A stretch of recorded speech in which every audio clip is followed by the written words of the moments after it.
Hello all, welcome to import export. आज हम बात करेंगे मरीन इंश्योरेंस क्लॉज की। ये लेटर ऑफ क्रेडिट प्लेलिस्ट की एक और वीडियो होगी। यहाँ पर आप देख सकते हो इस तरीके का क्लॉज एलसी में आपको कभी कभी देखने को मिलेगा, जिसमें आपको इंश्योरेंस सर्विस प्रोवाइड करना होगा, यानी इंश्योरेंस डॉक्यूमेंट लगाना होगा, जो कि वहां से जहां से निकला है वेयर हाउस से और जहां तक जाना है उसके वेयर हाउस तक वो कवर होना चाहिए। तो आजकल बहुत सी ऐसी कंपनी इसकी डिमांड कर रही है और एलसी में ये क्लॉज को इंक्लूड कर रही है। तो आपके पास कभी ऐसा क्लॉज आ जाए तो किस तरीके से आपको हैंडल करना है, किस तरीके से आपको पॉलिसी लेना है, बिल्कुल प्रैक्टिकल तरीके से जैसे मैं बताता हूं आपको बताऊंगा, तो आप इसको अच्छे से हैंडल कर पाओगे। तो चलते हैं अपनी पहली स्लाइड पर।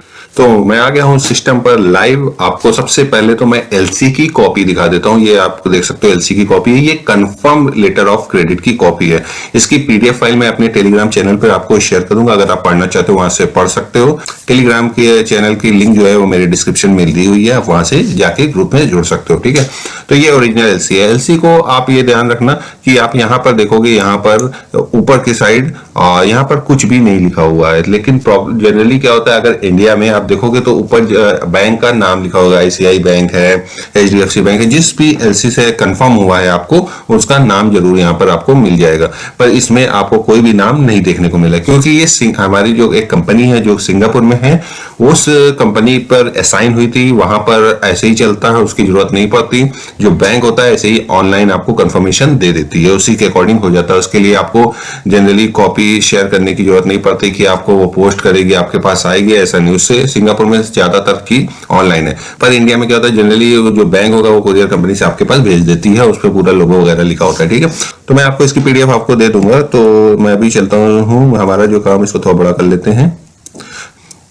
ठीक है, तो हमारा काम कहाँ है, वेयर हाउस में। तो हम नीचे आएंगे। इंश्योरेंस के लिए ये सारी डिटेल है, मैंने काफी कुछ इसमें समझाया है इस प्लेलिस्ट में, आप जाके उसमें देख सकते हो। और सबसे पहली चीज देखिए, डॉक्यूमेंट रिक्वायर्ड। इसका मतलब क्या है?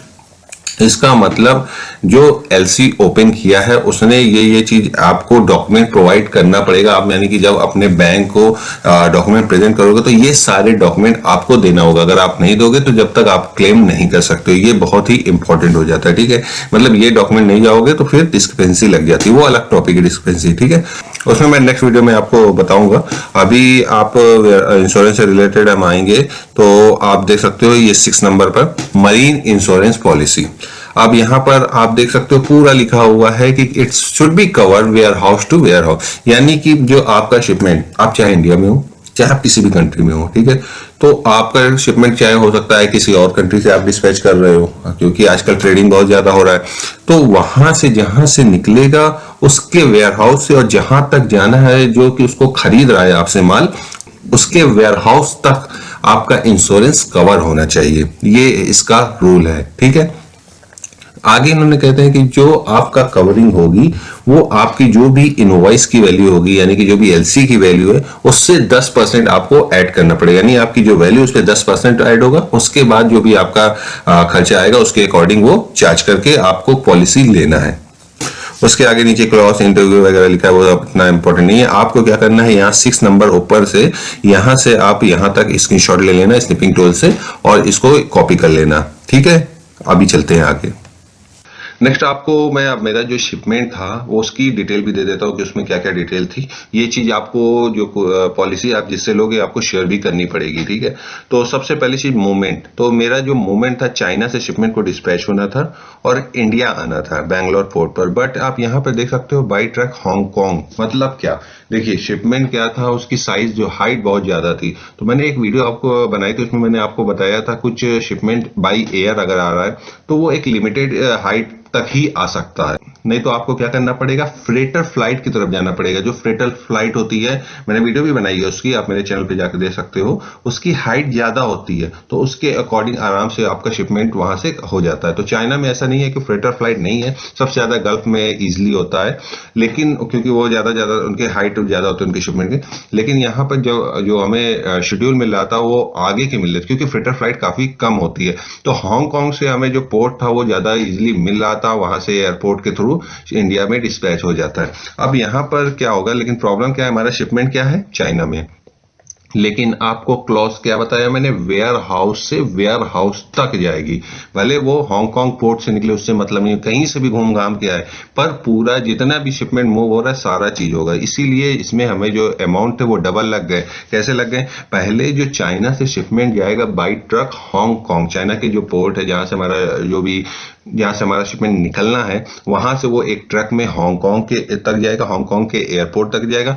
वहां से वो फ्रेटर फ्लाइट पे चढ़ेगा, फ्रेटर फ्लाइट पे चढ़ने के बाद वो बैंगलोर पोर्ट पर आएगा। बैंगलोर पोर्ट के होने के बाद वो इंडिया में बाई ट्रक जैसे भी करते हुए कंसाइनी के घर तक पहुंचेगा। ठीक है, यहां तक है जो भी है। अब यहाँ पर बैंगलोर पर, यानी कि जो मेरा शिपमेंट है मैं चाइना से एक्सपोर्ट कर रहा हूँ, भले हमारी कंपनियां हैं और एंटिटी जो है वो सिंगापुर है। ये सब बहुत ही झंझट वाला काम है पर होता रहता है, उसमें अभी आप ज्यादा ना, जो आप किसी भी कंट्री में अगर करोगे तो रूल जो है वो सेम होगा। ठीक है। इनवॉइस की वैल्यू, अब इनवॉइस की वैल्यू की बात करें तो 64,000 यूएसडी की वैल्यू थी। उसके जो नंबर ऑफ पैकेज थे वो एक थे। ठीक है। और उसकी जो नेट वेट था 1,000 किलो, ग्रॉस वेट 1200 किलो था। और डायमेंशन आप यहाँ पे देख सकते हो जो कि काफी ज्यादा होने की वजह से नॉर्मल फ्लाइट में नहीं आई, तो हमें हांगकांग की तरफ भेजना पड़ा। यहाँ तक क्लियर है? ओके। अगर आपको कोई कंफ्यूजन है तो मेरे को कमेंट करना, मैं कोशिश करूंगा उस पर जल्द से जल्द रिजॉल्व करने के लिए। अब चलते हैं प्रैक्टिकल प्रोसेस, देखते हैं किस तरीके से आपको इसे हैंडल करना है। तो मैं यहां से स्टार्ट करूंगा प्रैक्टिकल प्रोसेस। आपको मैंने बाकी डिटेल पहले भी बताया हुआ है। सपोज करिए ये जो भाई साहब हैं, यानी कि ये जो मैं हूं, मैं बेच रहा हूं, मैं किसी भी कंट्री में हूं, इनको एलसी मिल गई। क्या मिल गई? एलसी कॉपी मिल गई है, जैसे कि पहले बताया था। अब यहां पर क्या हो गया, सबसे पहले क्या है, वो वेयरहाउस का से वेयरहाउस तक का इंश्योरेंस के लिए इसको क्या चाहिए, एक इंश्योरेंस कंपनी चाहिए। तो यहाँ पे मैंने इनको जो है एग्जाम्पल लिया इंश्योरेंस कंपनी का। ये जो है जो खरीद रहे हैं इंपोर्टर जो कि इंडिया में है उनके लिए है, और ये जो बेनिफिशियरी का बैंक है।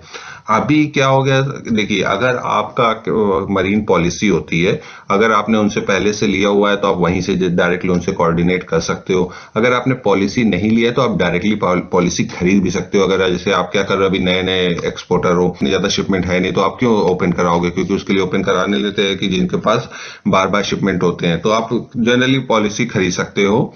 आप गूगल पे सर्च करोगे कि पॉलिसी लोगे, बहुत सारी है वो कंपनियां, आपको मरीन पॉलिसी आप डालोगे आपको मिल जाएगी वहां से। ठीक है। मैं यहाँ किसी का स्पॉन्सर नहीं कर रहा हूँ तो मैं किसी कंपनी का नाम नहीं लूंगा यहाँ पर। ठीक है। तो सपोज कीजिए आपने उसे ढूंढ लिया, आपको मिल गया। अब आपने ये मैं मिली हैं, ये जो है इंश्योरेंस कंपनी से आपको जो हैंडल करेंगी वो है। आप क्या करोगे, जो मैंने आपको 6 नंबर दिखाया था उसका स्क्रीनशॉट लोगे, मेल करना प्रॉपर, और अपनी इनवॉइस और पैकेजिंग लिस्ट, क्योंकि आप बेच रहे हो तो इनवॉइस पैकेजिंग लिस्ट आप ही बताओगे, और कहाँ से निकलेगा कहाँ तक जाएगा उसको सारा चीज शेयर करोगे। और इनसे कहोगे कि भाई हमें इतनी सारी चीज आपको शेयर कर रहे हैं, हमें क्या है पॉलिसी चाहिए, आप प्राइस बताइए हमें, और उसको जो वेयर हाउस से वेयर हाउस तक कवर होना चाहिए, और पूरा आप नीचे वहां तक जहां तक था वहां तक का इसको दोगे। उसके बाद ये जो होंगी और भी आपसे कुछ डिटेल ले सकती हैं। अगर आपने इससे पहले भी काम किया है तो ज्यादा डिटेल नहीं लेंगे, सीधा आपसे कहेंगे ऐसा है मुझे ईटीडी बताइए, यानी कब आपका शिपमेंट डिस्पैच होगा। अभी डिस्पैच नहीं हुआ है, अभी आपका शिपमेंट रेडी हो गया, आपको डिस्पैच पहले पॉलिसी लेना पड़ेगा। अगर एक बार शिपमेंट डिस्पैच हो गया ये पॉलिसी देंगी ही नहीं, याद रखिएगा इस बात को। ठीक है। तो आपका पूछेंगे कि कब तक आपका डिस्पैच होने की संभावना है, और आपसे HAWB मांगेंगे। अब ये कुरियर से आ रहा, कार्गो से आ रहा है तो HAWB यहाँ पे लगेगा, तो यहाँ से वो आपको HAWB की एक कॉपी भी यहाँ से देनी पड़ेगी। तो आप यहाँ से ड्राफ्ट वाली भी दे सकते हो और ETD बता दो कि फला फला तारीख को डिस्पैच होगा। अभी आपको शिपमेंट डिस्पैच नहीं कराना। उसके बाद क्या है, ये आपको सब कुछ ओके हो गया, ठीक है, तो ये आपको कह देंगे कि ऐसा है हमारा तो शिपमेंट, आपको पता होगा कि पहले बाई ट्रक वहां तक जाएगा, तो इसलिए कॉस्ट थोड़ा ज्यादा लग गई, नहीं तो और कम लगती है, 110 112 में लग जाती है। अभी यहाँ पर आप देख सकते हो इन्होंने क्या किया, हमें ये कोट किया 160 USD का इन्होंने, और बाकी पॉलिसी का एक ड्राफ्ट कॉपी भी इन्होंने शेयर कर दिया। उसमें लिखा होता है एयर का इतना लगेगा, लैंड का इतना लगेगा, परसेंटेज वाइज होता है। टोटल मैं आपको कॉस्ट बता रहा हूँ, ये सारी डिटेल दे देंगे और अपने बैंक की डिटेल दे देंगे कि भैया इतना पैसा पे करो तब हम आपको पॉलिसी देंगे, तब अप्रूव होगा। यहाँ तक क्लियर है? ओके। आपको क्या, आपको तो पॉलिसी चाहिए, सब कुछ आपने देखा, ओके, आपके अकॉर्डिंग आपने पेमेंट उसको कर दिया, क्योंकि बैंक डिटेल इसने दे दिया था। जैसे ही आप इसको पे करोगे वैसे ही 1-2 दिन के अंदर ये आपको सेम डे भी दे देती है, पॉलिसी दे देगी। अब आपको पॉलिसी मिल गई, जैसे ही पॉलिसी मिल गई आपको सारा चीजें जो है हैंड ओवर करना है। उसके बाद जैसे ही आपको पॉलिसी मिल गई उसके बाद आप क्या कर सकते हो, शिपमेंट को डिस्पैच अप कर सकते हो। अब आपका शिपमेंट डिस्पैच होगा, पॉलिसी जब तक नहीं मिलेगी शिपमेंट डिस्पैच नहीं करना है। उसके बाद आपने शिपमेंट को क्या किया, डिस्पैच कर दिया, शिपमेंट यहाँ के लिए निकल गया। अभी इन ट्रांजिट है, टाइम लगेगा, बाई एयर होता या बाई सी हो, सबका सेम प्रोसेस है।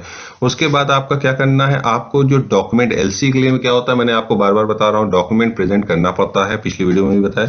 आप सारे डॉक्यूमेंट को जो भी आपने डिस्पैच किया उससे रिलेटेड जो भी आपके डॉक्यूमेंट उसको जरूरत है, वो सारे डॉक्यूमेंट आपको इसके बैंक में, यानी कि ये जो बेनिफिशियरी का बैंक है, ये जो खरीद रहा है इसका बैंक है, इसको देने होंगे। उसमें ये डॉक्यूमेंट भी अब जुड़ जाएंगे, यानी इसकी जो आपने पॉलिसी की कॉपी ली हुई है वो भी पॉलिसी की कॉपी आपको जुड़ जाएगी। तो वो आपको पॉलिसी की कॉपी इन्होंने दे ही दी है, यहाँ पर 6 नंबर पे आप देख सकते हो, ये सारे आपने कर दिया। तो मेरे कंडीशन में एलसी थी एट साइट, यानी कि जब भी यहाँ पहुंचेगी उन्हें पेमेंट करना पड़ेगा। तो यहाँ से हमने कुरियर कर दिया सारा चीज, थोड़ा टाइम लगा, तो 9 डेज में जैसे ही वहां पहुंचा 9 डेज में हमें पेमेंट मिल गया और उसके बाद ट्रांजेक्शन कंप्लीट हो गया। तो इस तरीके से हमारा जो पेमेंट भी मिल गया और हमने शिपमेंट को डिस्पैच किया। बिल्कुल प्रैक्टिकल और इजिली तरीके से होता है, क्योंकि मेरे कुछ सब्सक्राइबर है जो कहते हैं बिल्कुल आप बेसिक तरीके से बताया करिए, क्योंकि हम अभी नए लेवल पे हैं, ज्यादा टेक्निकल चले जाते हो या ज्यादा डीप चले जाते हो तो थोड़ा दिक्कत होती है, इसलिए मैं बात को थोड़ा थोड़ा रिपीट भी करता रहता हूँ। होप आपको वीडियो पसंद आई तो प्लीज लाइक और सब्सक्राइब कीजिए। Thanks for the watching.